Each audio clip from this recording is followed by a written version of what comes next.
మేనకోడలకు గుండె గీయించడానికి మేనమామ అయితే వచ్చేసాడు. కొన్ని పిక్స్ అయితే తీసేసుకుంటున్నాడు. గుండె గీసేస్తాం కదా ఎలాగో అని ఫ్యామిలీ మొత్తం పిక్ అయితే తీసేసుకున్నాం.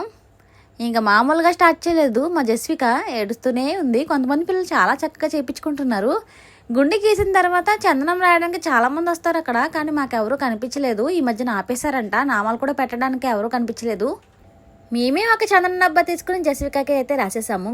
మేము వెళ్ళేసరికి లేట్ అయిపోయింది కాబట్టి కంగారు పడ్డాము, ఎందుకంటే దర్శనం ఆపేస్తారేమో అని.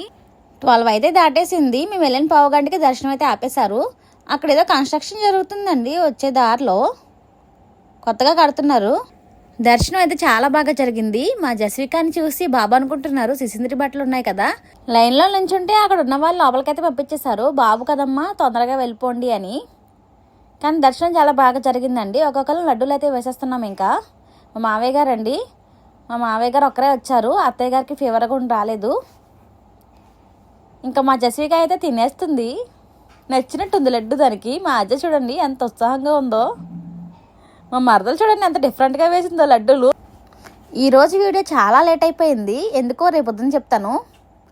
ఇంకా లడ్డూలు వేయడం అయితే అయిపోయింది. అందరికీ పంచిపెట్టేశాము. వాళ్ళ డాడీ చూడండి గుండు మీద లడ్డు పెట్టి ఏడిపించి అసలే ఏడుస్తుంది, ఇంకా ఏడిపిస్తున్నారు. భలే నిలబడింది లడ్డు అయితే. ఇంకేం చేసాము నెక్స్ట్ షార్ట్లో కంటిన్యూ చేస్తాను, చూస్తూ ఉండండి. Stay tuned. సబ్స్క్రైబ్ చేసుకోండి నా ఛానల్ కనుక నచ్చితే. Thank you.